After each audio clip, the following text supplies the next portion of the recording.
Human reproductive system. Human reproductive system का मतलब होता है मानव जनन तंत्र। मानव जनन तंत्र में दो शब्द है, एक जनन है और एक तंत्र है। तो जनन वह प्रक्रिया है जिसके अंतर्गत कोई भी जीव अपनी जैसी कृति उत्पन्न करता है, अपनी जैसी संरचना बनाता है, ये जनन कहलाता है। और तंत्र का मतलब ये होता है कि जनन की जो प्रक्रिया होती है जीवों में, उस प्रक्रिया में कौन कौन से अंग भाग लेते हैं और फिर वे अंग कलेक्टिवली किस प्रकार से एक दूसरे से सहयोग करके जनन की क्रिया को संपादित करते हैं। तो जनन अंगों की संरचना, जनन अंगों का मॉर्फोलॉजी, जनन अंगों की एनाटॉमी और उनका मैकेनिज्म, ये कुल मिलाकर के जनन तंत्र का निर्माण करता है। मनुष्य जो है इसमें सेक्सुअल डायमॉर्फिज्म पाया जाता है, लैंगिक द्विरूपता पाई जाती है। इसका मतलब ये हुआ कि ये एक लिंगी हो गया, डायसियस हुआ, एक लिंगी हुआ। एक लिंगी का मतलब इसमें दोनों ही लिंग जो होंगे, यानी नर जननांग और मादा जननांग, दो अलग अलग शरीर में उपस्थित होंगे।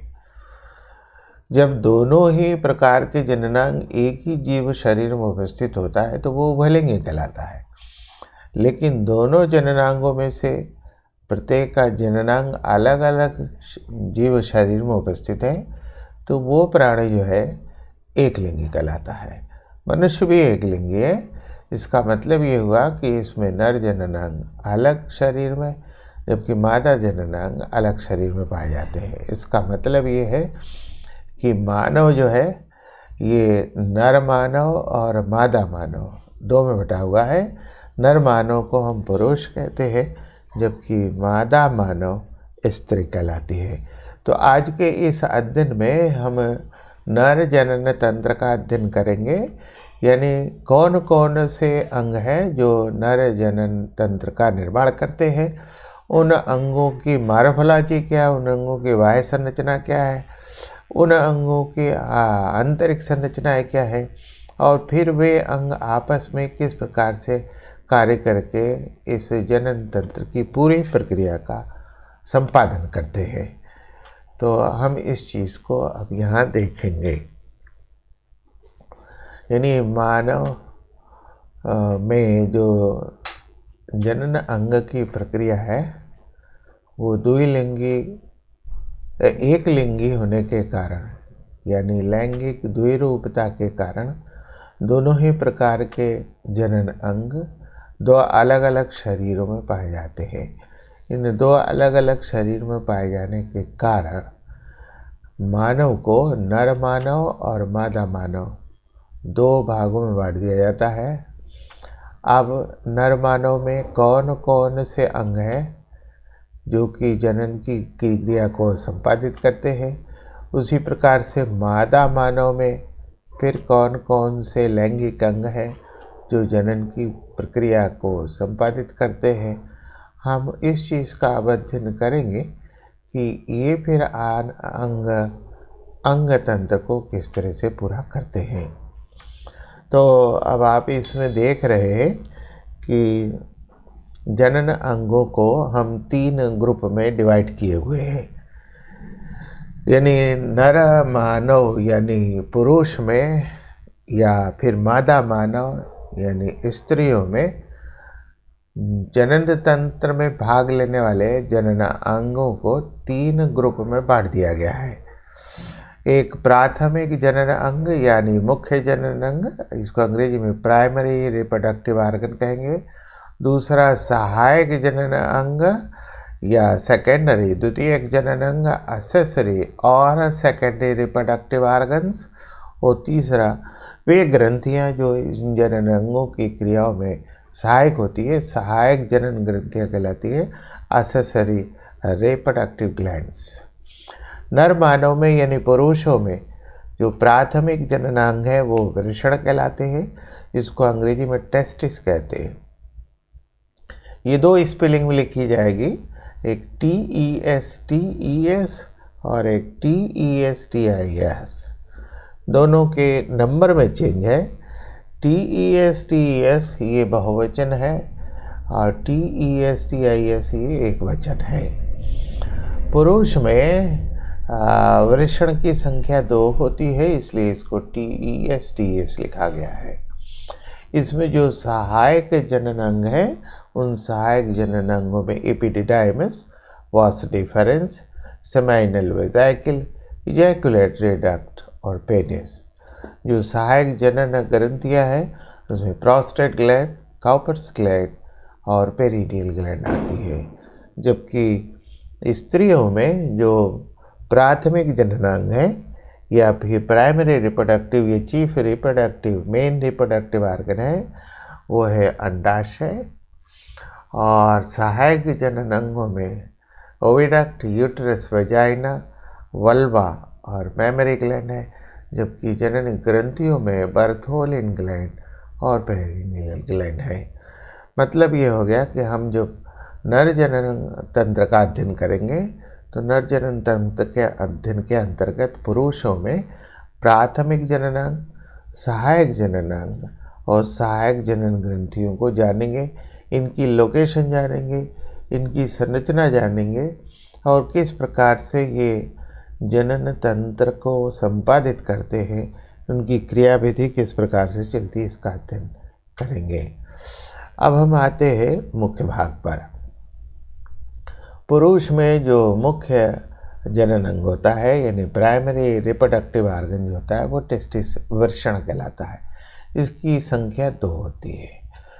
2 संख्या होने के कारण जब इसको हम स्पेलिंग इसकी लिखेंगे तो TESTES लिखेंगे। तो एम्ब्रियोनिक डेवलपमेंट में यानी भ्रूणीय विकास की प्रारंभिक चरण में ये दोनों ही टेस्टिस उसकी एब्डोमिनल कैविटी में आते हैं। यानी जो मानव में जो बॉडी कैविटी होती है उसका एक अपर पार्ट होता है, एक लोअर पार्ट होता है। ये दोनों ही पार्ट जो है डायफ्राम से एक दूसरे से पृथक रहते हैं। जो अपर पार्ट होता है वो वक्ष गुहा कहलाता है, उसको अंग्रेजी में थोरैकिक कैविटी कहते हैं। जो नीचे का भाग होता है वो उदर गुहा यानी एब्डोमिनल कैविटी कहलाता है। यानी एम्ब्रियोनिक डेवलपमेंट के अंतिम स्टेज में यानी बाद की अवस्थाओं में ये दोनों टेस्टिस जो है इंगुइनल कैनाल के थ्रू, ये दोनों टेस्टिस इंगुइनल कैनाल के थ्रू, ये देखिए नीचे लिखा हुआ है इंगुइनल कैनाल, इंगुइनल कैनाल के थ्रू स्क्रोटम में उतरते हैं। इंगुइनल कैनाल के थ्रू स्क्रोटम में उतरते हैं। ये स्थिति है यहाँ, ये इंगुइनल कैनाल के थ्रू ये स्क्रोटम पाउच लाइक स्ट्रक्चर में, बैग लाइक स्ट्रक्चर में आते हैं। इस बैग लाइक स्ट्रक्चर को स्क्रोटम या स्क्रोटल सैक कहते हैं। जब ये साइड के स्ट्रक्चर में देखिए, ये पूरा स्क्रोटम है, वृषण कोश इसको हिंदी में कहते हैं। इस वृषण कोश में ये स्क्रोटल सेप्टम है। इस स्क्रोटल सेप्टम के द्वारा, इस स्क्रोटल सेप्टम के द्वारा ये पूरा स्क्रोटियम जो है स्क्रोटम 2 भाग में बढ़ जाता है, एक लेफ्ट एंड राइट, दोनों ही भाग में ये वृषण आते हैं। अब ये वृषण किस प्रकार से इस कोश में सधे रहते, इसके लिए 2 कार्ड आते हैं। एक कार्ड जो है इन दोनों ही वृषण टेस्टिस को स्क्रोटम में साधे रखता है और दूसरा कार्ड जो है फिर एब्डोमिनल कैविटी से जुट करके इसको साधे रखता है। तो स्क्रोटल सैक से जो कार्ड इसको साधे रहता है उसको, उस कार्ड को यहाँ देखिए इंगुइनल कार्ड कहा जाता है। ये कार्ड जो होते हैं इंगुइनल कार्ड कहलाते हैं। ये इंग्विनल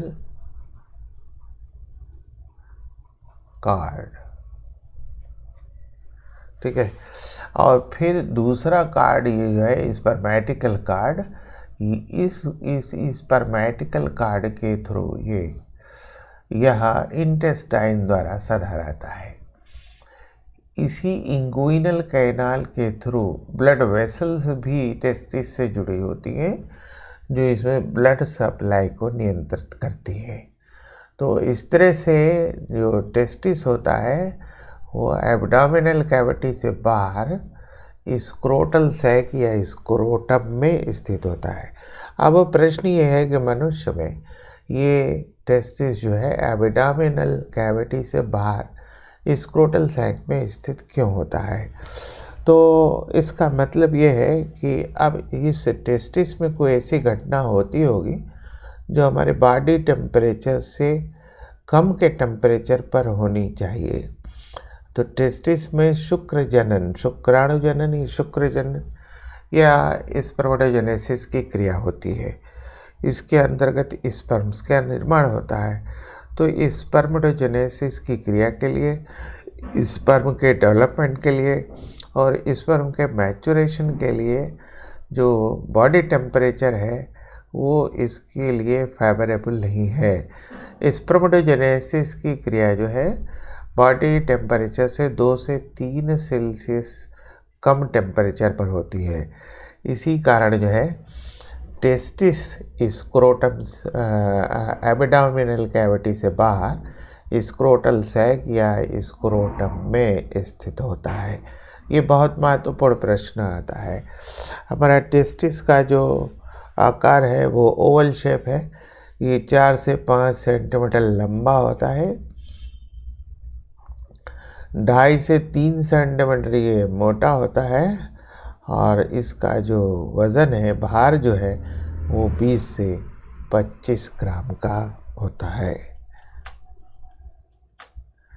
अब इस चित्र को देखिए, ये दोनों टेस्टिस हैं। ये टेस्टिस जो है स्क्रोटल सैक के अंदर है। ये स्पर्मेटिक कार्ड के through abdominal cavity spermatic cord के थ्रू एब्डोमिनल कैविटी से जुड़े हुए हैं और इंग्विनल कैनाल के थ्रू ये एब्डोमिनल कैविटी से निकल करके स्क्रोटम में आ जाते हैं। तो इंग्विनल कैनाल के थ्रू जब ये स्क्रोटम में आते हैं तो स्क्रोटम में सधे रहने के लिए इसको कार्ड की आवश्यकता पड़ती है। तो एक कार्ड जो है इसको स्क्रोटम में फिक्स कर देता है और एक कार्ड जो है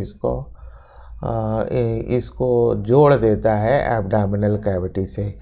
तो जो एब्डोमिनल कैविटी से कार्ड जोड़ता है वो स्पर्मेटिक कार्ड कहलाता है और जो स्क्रोटम्स में इसको साधे रहता है वो इंग्विनल कार्ड कहलाता है। तो ये 2 स्थितियां हैं टेस्टिस के पोजीशन की।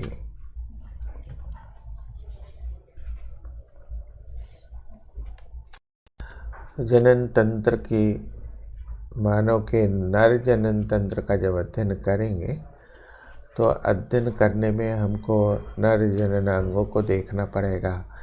नर जननांगों को अध्ययन की सुविधा की दृष्टि से 3 कैटेगरी में बांट लिया जाता है। एक प्राथमिक नर जननांग यानी प्राइमरी रिप्रोडक्टिव ऑर्गन, दूसरा द्वितीयक नर जननांग सेकेंडरी रिप्रोडक्टिव ऑर्गन और तीसरा सहायक जननिक ग्रंथियाँ एक्सेसरी रिप्रोडक्टिव ग्लैंड्स।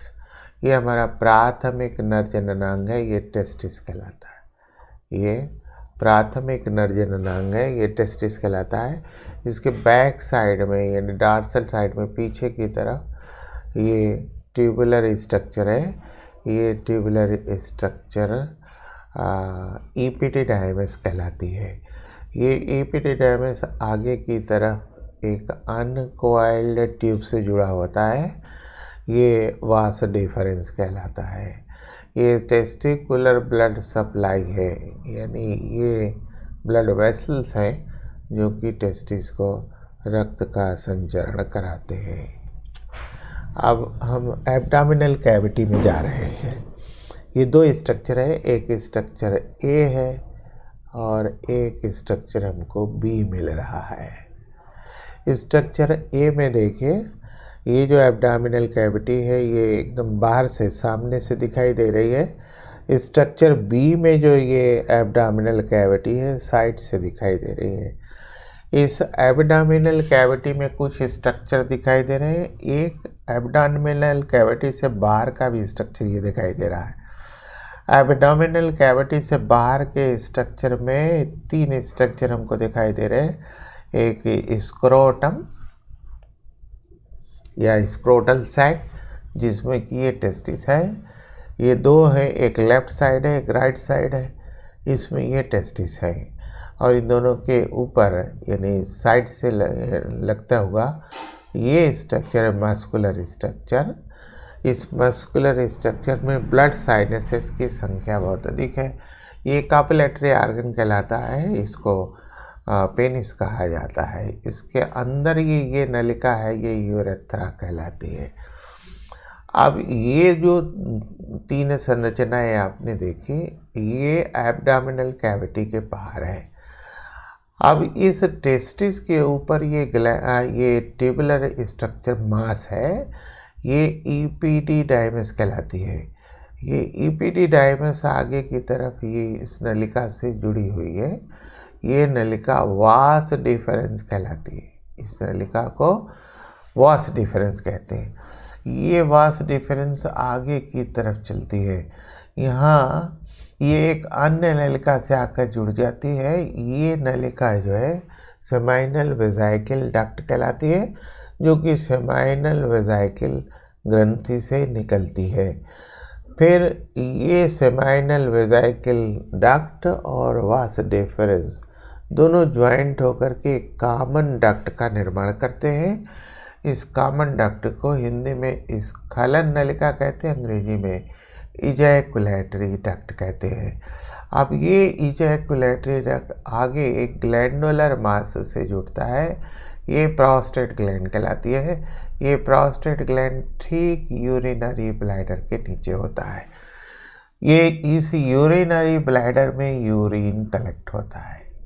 इस यूरिनरी ब्लैडर में यूरिन कलेक्ट होता है। इस यूरिनरी ब्लैडर से दोनों साइड में एक नलिका जुड़ी हुई है। इस नलिका को यूरेटर कहते हैं। इस नलिका को यूरेटर कहते हैं। किडनी में यूरिन के फॉर्मेशन के बाद फिर यूरेटर के थ्रू यूरिन जो है यूरिनरी ब्लैडर में कलेक्ट हो जाता है। अब यूरिनरी ब्लैडर से नीचे की तरफ ये स्ट्रेट नलिका आ रही है। ये प्रोस्टेट ग्लैंड से होती हुई कॉपर्स ग्लैंड से आगे निकलती है और फिर यूरेथ्रा के नाम से बाहर निकल जाती है। तो ये यूरेथ्रा कहलाती है। इसका मतलब ये हुआ कि इपिडिडाइमस के बाद वास डिफरेंस और वास डिफरेंस के बाद इजैकुलेटरी डक्ट, इजैकुलेटरी डक्ट के बाद prostate gland, then prostate gland के बाद कॉपर्स ग्लैंड और कॉपर्स ग्लैंड के बाद ये यूरेथ्रा। अब यूरेथ्रा में 2 चीज़ आती है, एक तो सीमेन और एक यूरिन। तो ये सीमेन जिसमें स्पर्म है वो भी आ रहा है और यूरिन भी आ रहा है, इसीलिए ये एक सेक्रेटरी पर्पस का भी काम कर रहा है। उद्देश्य के यानी यूरिन के बाहर निकालने का भी काम करेगा और दूसरा सीमेन स्पर्म के इजैकुलेशन का भी काम करेगा। इसीलिए इसको मूत्र जनन नलिका यूरोजेनाइटल डक्ट कहा जाता है।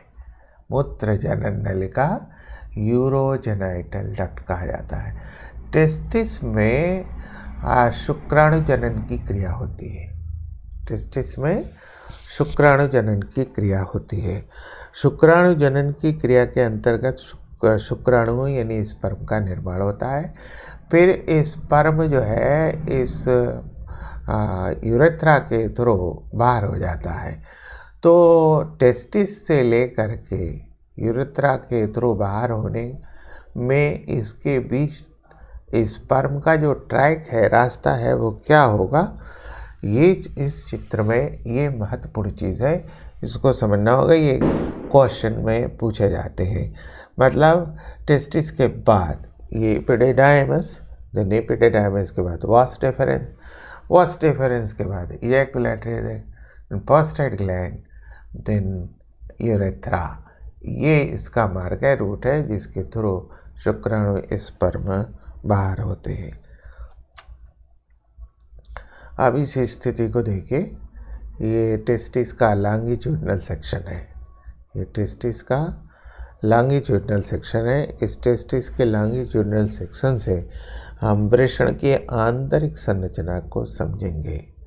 वृषण यानी टेस्टिस की आंतरिक संरचना समझी जाएगी कि किस तरह से ये शुक्राणु का निर्माण करता है और किस रास्ते से शुक्राणु होकर के आगे जाते हैं।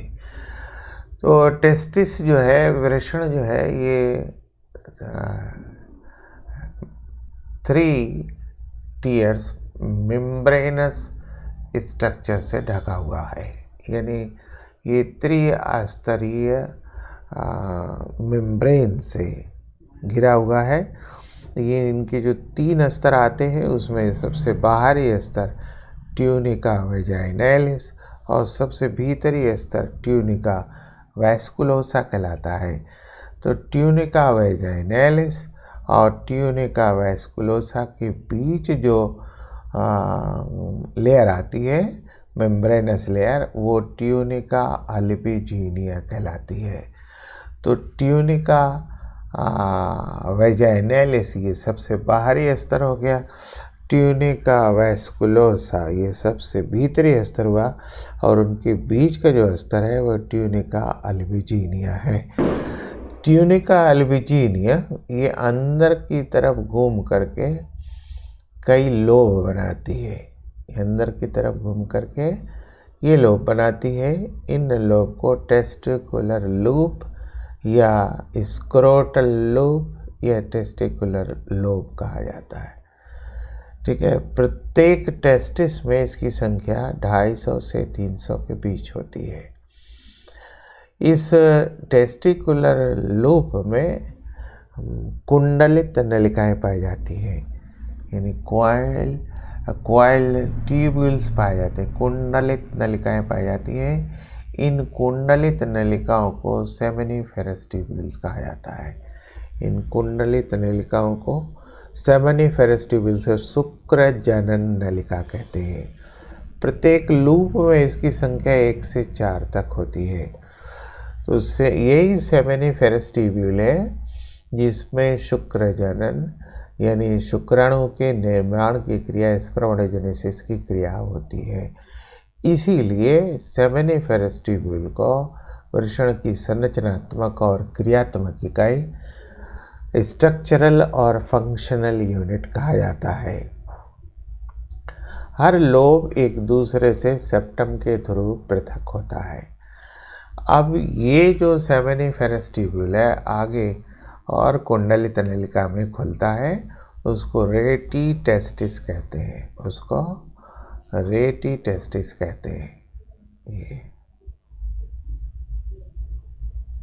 रेटी टेस्टिस यानी स्पर्मोजेनेसिस की क्रिया के फलस्वरूप जो स्पर्म बनते हैं वो सेमिनिफेरस ट्यूब्यूल से आगे रेटी टेस्टिस में जाते हैं। ये रेटी टेस्टिस एक अन्य नलिका गुच्छ से में खुलती है। इसको ये हाईली क्वाइल्ड होती है, इसको वासा इफरेंशिया कहते हैं। इसको वासा इफरेंशिया कहते हैं। वासा इफरेंशिया के बाद ये एक अन्य ट्यूबुलर स्ट्रक्चर आता है, लंबा, ये लगभग 6 सेंटीमीटर लंबा होता है। ये एपिडिडाइमस कहलाता है। इसको एपिडिडाइमस कहते हैं। तो स्पर्म हमारा सेमाइनल ये सेमिनिफेरस ट्यूब्यूल से हो करके रेटी टेस्टिस में, रेटी टेस्टिस के बाद ये वासा इफरेंशिया में, वासा इफरेंशिया में जो स्पर्म आते हैं इनमें टेल का अभाव होता है। फिर जब ये इपिडिडाइमस में जाते हैं तो यहाँ इनका डेवलपमेंट होता है। इस डेवलपमेंट के फलस्वरूप इसमें टेल का निर्माण हो जाता है। तो इस तरह से इस एपिडिडाइमस में न सिर्फ स्पर्म को का स्टोर होता है बल्कि उसका मैच्योरेशन और डेवलपमेंट भी होता है। ये लंबी नलिका है, इसलिए इसकी लंबाई को 3 भाग में पहचाना जाता है। इसका शीर्ष भाग जो है कैपेट एपिडिडाइमस कहलाता है, इसका मध्य भाग कार्पस एपिडिडाइमस कहलाता है और इसका जो पश्च भाग है वो टेल यानी कार्डा एपिडिडाइमस कहलाता है। इस तरह से जो एपिडिडाइमस है ये 3 पोर्शन में बटा हुआ है। Head caput epididymis, then middle corpus epididymis और देन लास्ट यानी एंड पॉइंट इसका जो है वो कार्डा एपिडिडाइमस। कार्डा एपिडिडाइमस आगे चल कर के एक अनकॉइल्ड ट्यूब से जुड़ती है, इसको वास डिफरेंस कहते हैं। ये वास डिफरेंस है। अब इस वास डिफरेंस में स्पर्म जो है कैरी किया जाता है। तो ये पूरा स्ट्रक्चर हुआ आपका टेस्टिस का। अब हम इसके आगे बढ़ेंगे। ये एक्सेसरी रिप्रोडक्टिव ऑर्गन्स जो हमारे प्राथमिक जननांग थे उनकी सहायता के लिए द्वितीयक जननांग होते हैं। इन द्वितीयक जननांगों में number 1 epididymis, number 2 vasa deferens, number 3 seminal vesicle, number 4 ejaculatory duct और लास्ट नंबर 5 पेनिस।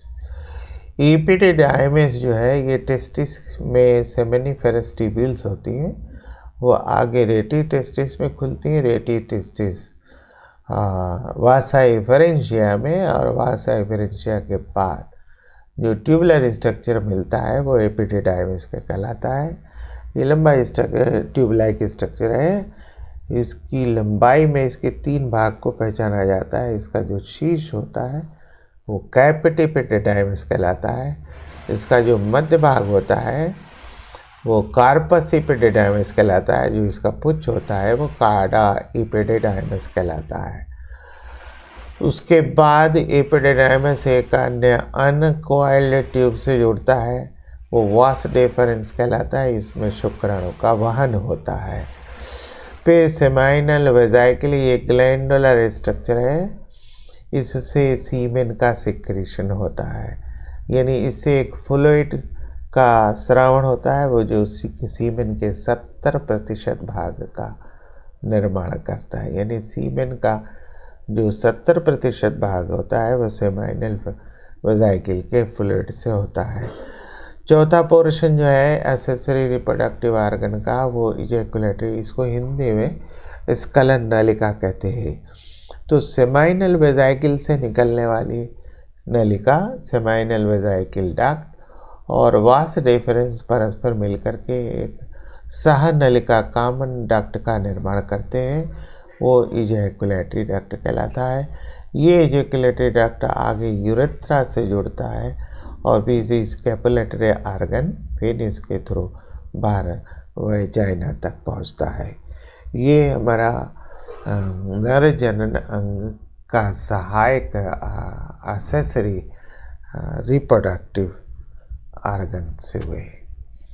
अब हम इन ऑर्गन्स को डिटेल में देखेंगे। ये स्ट्रक्चर देखिए, इस स्ट्रक्चर में ये टेस्टिस है जिसमें कि स्पर्मेटोजेनेसिस की क्रिया होगी। इस टेस्टिस में टेस्टिकुलर लोब होता है और टेस्टिकुलर लोब में सेमिनिफेरस ट्यूब्यूल्स होते हैं। सेमिनिफेरस ट्यूब्यूल्स में स्पर्मेटोजेनेसिस की क्रिया होती है, उससे स्पर्म बनते हैं, वो स्पर्म रेटी टेस्टिस में आते हैं। फिर रेटी टेस्टिस आगे की तरफ वासा इफरेंशिया में खुलती है और वासा इफरेंशिया आगे की तरफ एपिडिडाइमस में खुलती है। तो एपिडिडाइमस जो है ये सेकेंडरी रिप्रोडक्टिव ऑर्गन है, सहायक जनन अंग है, यानी accessory reproductive male reproductive organ है। ये लंबाई में 3 भागों में बटी हुई है, कैपेट, कार्पस और काडा। ये एपिडिडाइमस पीछे की ओर वासाइफरेंजिया से और आगे की तरफ वास डिफरेंस से जुड़ी होती है। एपिडिडाइमस में शुक्राणु का पोषण होता है, उसका मैचुरेशन होता है यानी परिपक्वन की क्रिया होती है, और स्पर्म यहाँ यानी शुक्राणु यहाँ स्टोर भी किए जाते हैं। ये आगे की तरफ एक नलिका से जुड़ी होती है जो कुंडलित नहीं होती है, इसको वास डिफरेंस करते हैं। ये लगभग 40 सेंटीमीटर लंबी होती है, ये 40 सेंटीमीटर लंबी होती है। ये आगे की तरफ उदर गुहा में एब्डोमिनल कैविटी में सेमाइनल वेसिकल डक्ट से मिलकर के एक स्खलन नलिका का निर्माण करती है, इजैकुलेटरी डक्ट।